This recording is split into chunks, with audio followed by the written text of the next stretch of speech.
Thanks to Dave Hyde there for joining us as always, and every guest who joins ZASLOW Show 2.0 is brought to us by Johnny Cuba. That's right, Johnny Cuba. It's a lifestyle. We're talking European roots with a Caribbean soul. Pick yourself up a six-pack. Grab yourself a Johnny. It'll make you feel a little bit better. I know we're all mad about the Dolphins today. Pick up a six-pack of Johnny Cuba, Sedanos, Presidente, Winn-Dixie. You got holiday specials right now on six-packs. You go check that out all throughout this holiday season. And again, Johnny Cuba, stay tranquilo. All right, so gave you your NFL rundown. Done a bunch on the Dolphins.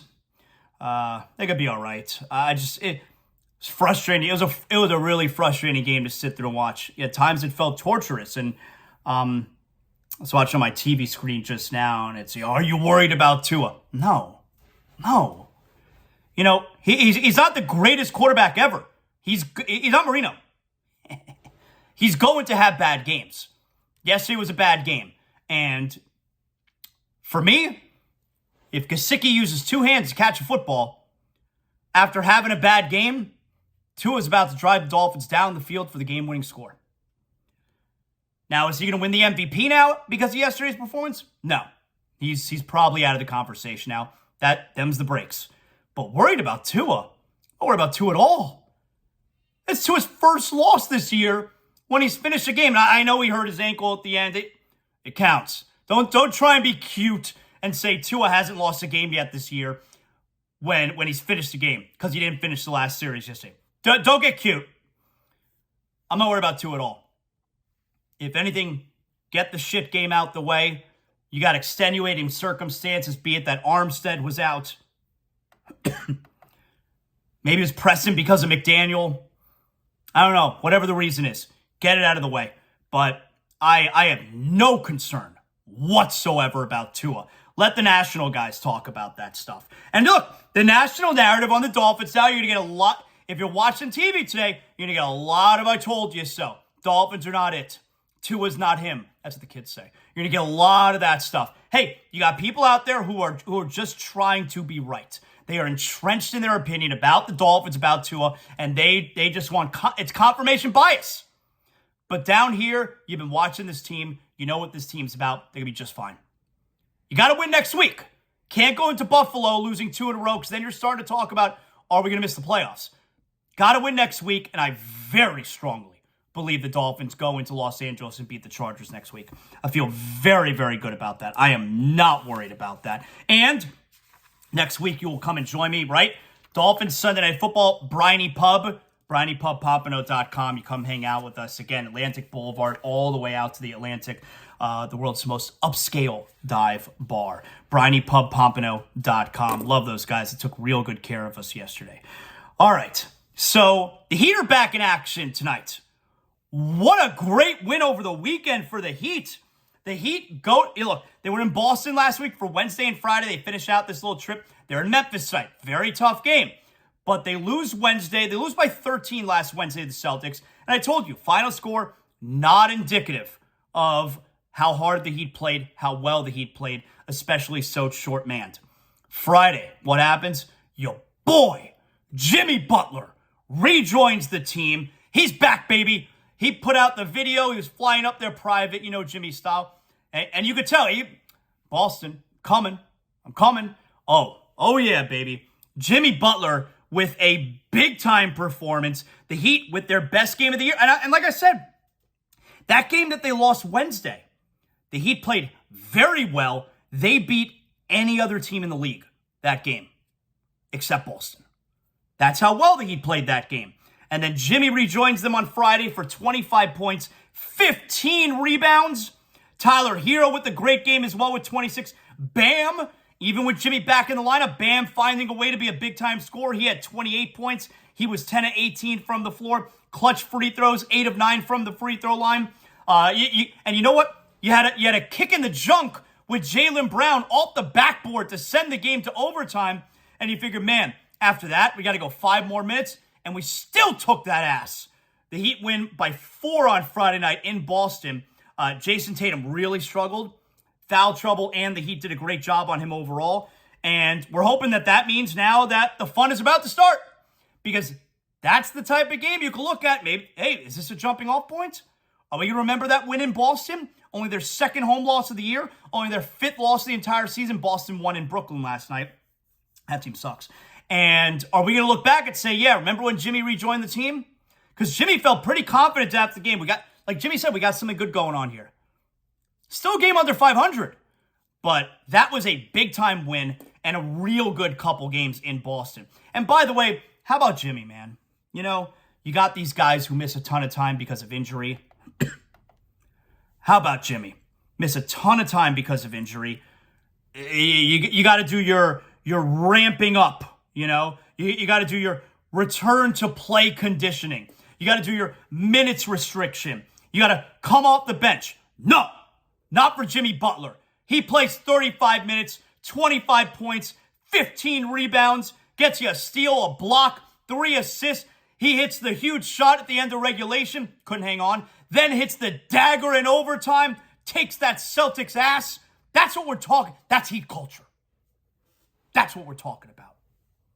Return to play, ramping up, conditioning, garbage. Nah, you're ready to play, you get out there and you play and you win. So tonight, the Heat are in Memphis, and yeah, you'll feel really good. What's next after Memphis? Who do they have? I know they're coming home. Yeah, then they're home for a few games. Oh, yeah, it's Detroit on Tuesday, so it's the first night of a back-to-back. Detroit on Tuesday, and then you got the Clippers on Thursday, San Antonio on Saturday. So you got a chance. Look, if you win tonight and you get to 500, you got 3 super winnable games at home. Clippers are good. But you got 3 super winnable games at home. You could finally start to get this thing going in, you know, the direction that you need to. All right, come on. You get back to 500 tonight. You got a home stand where the Heat have been good at home this year. And 2 of those 3 games are against bad teams, Detroit and San Antonio. You got the Clippers mixed in the middle here. So the schedule's a little bit favorable when they come back home. Let's go. Come on now. Come on. As far as the injury situation tonight, it looks like Jimmy Butler's listed as questionable. So is Dwayne Dedmon and Gabe Vincent. But otherwise, it should be, all systems go. I'm not sure what the case is here for Memphis. But nonetheless, you win tonight. You're back at 500. And hopefully we can hit the reset button again. First night of a back-to-back tonight. Tomorrow you got Detroit. So there you have it. And the Panthers, if I can mention the Panthers real quick, they're back in action. Winnipeg tomorrow. Winnipeg's really good, but the Panthers back-to-back 5-1 wins at Vancouver, and which we talked about that. That was Thursday, I believe. And then 5-1 Saturday night at Seattle. The Kraken, great name. They had won 7 in a row, and the Panthers kicked their ass. So Spencer Knight, keep throwing him out there. This Bobrovsky like a dead fish. No, keep throwing Spencer Knight out there. You know the deal. And hopefully Sasha Barkov is rejoining the team. I don't think he's going to be in Winnipeg tomorrow, but when they come back home after that, maybe they could finally get things going with the murderer of fun, Paul Maurice, behind the bench. So I feel a little bit better about the Panthers. I mean, outscoring their opponents 10-2 the last 2 games. Come on now. Hey, if you're under the weather, if you're not feeling well, you dread having to go to the doctor. You make an appointment. They tell you, hey, I know you're sick right now. We don't have an appointment for another 3 weeks. Well, what if you can get the doctor to come to your home? That's right. Doctors on Call 365 is South Florida's urgent care that comes to you. Dr. Alon, that's my guy. He's the medical director, board-certified emergency medicine and residency-trained internal medicine doctor. He comes to my home. He treated me right there in the comfort of my own kitchen. He's going to do the same for you, all right? Well, can you put a price on convenience? I can't do that, all right? You avoid the crowded emergency room. Avoid the crowded urgent care. Have Dr. Alon and his team at Doctors on Call 365 come to you. They'll draw blood, give you COVID test, flu test, strep, IV fluids if you need, vitamin therapy. If you got an emergency, you got to call 911, all right?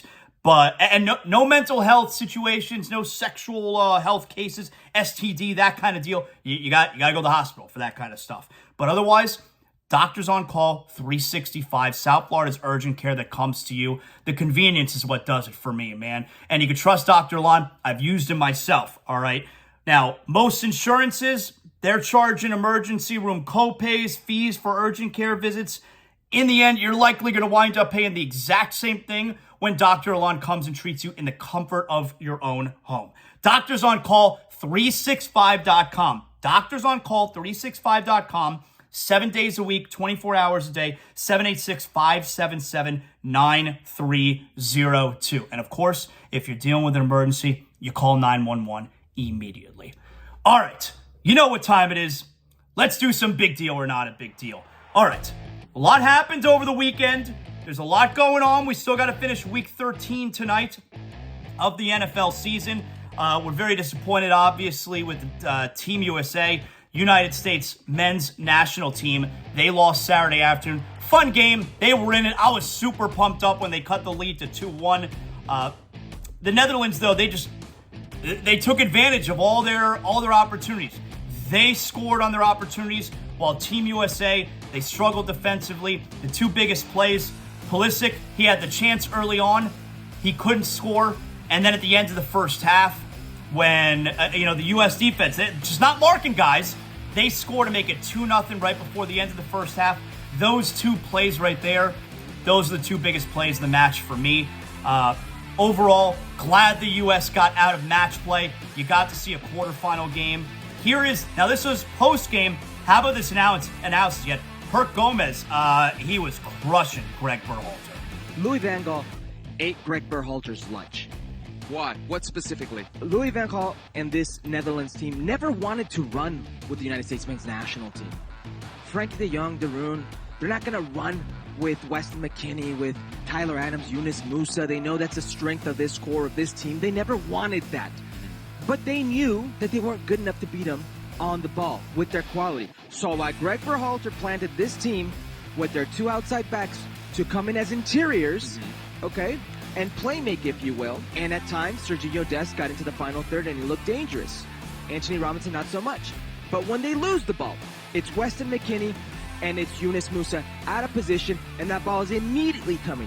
It's De Roon, it's Frankie de Jong immediately coming down the heart, down the spine of your defense. And it's an immediate opportunity for the Netherlands team. It's immediate opportunity for Memphis Depay. It's immediate opportunity at the goal of Matt Turner. It was just very naive.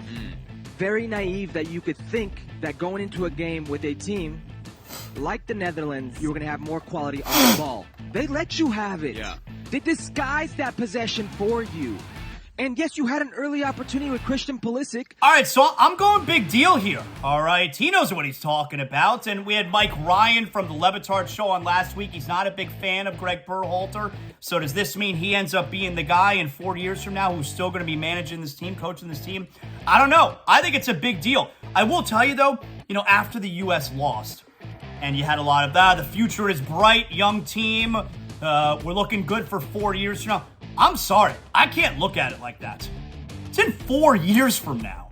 Like, I'm not going to get to watch these guys play together for another 4 years because they lost. Like, I have a hard time looking at the bright side. It's like, oh, we're going to be in great shape in 4 years. It's 4 years. It feels like forever from now. So I had a hard time looking at it like that. I wasn't angry. I was disappointed, because, man, I had so much fun watching that team play. All right, so I'm going big deal there. How about big deal or not a big deal? Deion Sanders is the new head coach of Colorado football. He took the Colorado job, left Jackson State. Here's Deion meeting with his new team, addressing them, and he's telling them what's what. We got a few positions already taken care of because I'm bringing my luggage with me. And it's Louis. Okay. It ain't gonna be no more of the mess that these wonderful fans, the student body, and some of your parents have put up with for probably 2 decades now. I'm coming. And when I get here, it's gonna be changed. So I want y'all to get ready to go ahead and jump in that portal and do whatever you're gonna get. Because the more you jump in, the more room you make. Because we bring kids that are smart, say that, smart, tough, fast, disciplined, with character. One more time. Smart, tough, fast, disciplined, with character. That's the ones we're going to get. Is that you? Yes, sir. Is that you? Yes, sir. I'll tell you, I've never heard that before. I'm bringing my luggage with me. If you want to hit the transfer portal, I mean, he pretty much told everyone to at the press conference, you know, for his son, Shedeur. Hey, Shedeur, stand up. That's your quarterback right there. So he brings his son, obviously. His son is transferring as well. And, I mean, I know he told me he's got to earn it. Yeah, he's a new quarterback. I've never heard that before. I'm bringing my luggage with me. And they're taking some of your jobs. Overall, I think it's a big deal. And I'm not in line with the criticism against Deion. Deion did a lot of great work highlighting Jackson State and other HBCUs. I think Deion also wants to make sure his staff that he's bringing with him, that they get paid, because a school like Colorado is going to be able to afford that, afford to pay them a lot more than Jackson State. I think overall, Deion has done a sensational job.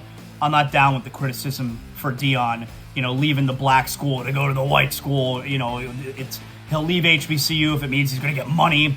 I think there's a lot more going on there. I think Deion has done a terrific job. So I go big deal. Big deal or not a big deal? How about Anthony Davis and the Los Angeles Lakers having an unbelievable stretch right now? He had 55 yesterday. He had 44 the game before that. And the Lakers, who were 2-10, are now 10-12. How about that? I'm going big deal. It's more interesting when the Lakers are involved, when they're a decent team. The Pelicans hate it because the Pelicans have that Lakers pick. They have the right to swap the picks. And, you know, it was looking like the Lakers were going to get number 1 overall for Wembanyama, and they're going to have to give it to the Pelicans. That ain't looking like the case anymore. The Lakers looking like a halfway decent team right there. So I'm going big deal. Finally here, big deal or not a big deal? After the game yesterday, San Francisco 49ers locker room. Remember how Deebo Samuel and Raheem Mostert, they had a little bit of a back and forth on Twitter leading up to the game, and you got Deebo taking a shot at the Dolphins. Raheem made some comments earlier in the week. Is there anything extra with that? I thought they had the best talent. Oh, my bad. Look, that's what happens, you know. Now, I don't think Raheem Mostert was talking smack. I don't think that at all, but, you know, whatever, you lose the game. Now the other guy gets to say things like that. So it is what it is. See you in the Super Bowl. See you in the Super Bowl, 49ers. That's right. The last time the Dolphins were in the Super Bowl, it was Dolphins and Niners. We're waiting, what are we talking here? 36 years. We're waiting 36 years to get revenge. It's going to be very, very sweet, all right? And that right there is another edition of Big Deal or Not a Big Deal. Excellent Monday show. Thanks a lot to Dave Hyde for joining us. Everyone who helped put together the show today, great job by everybody involved. Just top-notch work today. Thanks to everyone who's hanging out with us. Thanks to our sponsors and our future sponsors as well. If you're looking for sponsorship opportunities, if you want to join ZASLOW Show 2.0, hey, you get in on the ground floor here. You want to be part of the show? If it works for you, we could probably figure something out, make it work for all of us. Go to @ZASLOW Show. You can see in my bio there, you got the email for sponsorship opportunities. Would love to have you potentially come aboard if it works for you. All right, so there you have it. You can also hit me up. Anyone can hit me up on Twitter @ZASLOW Show on social media. Instagram, I'm an influencer, but I love interacting with everybody as well. I got time for my people @ZASLOWJ on Instagram. Also, we'll talk to you tomorrow on ZASLOW Show 2.0. You know what that means.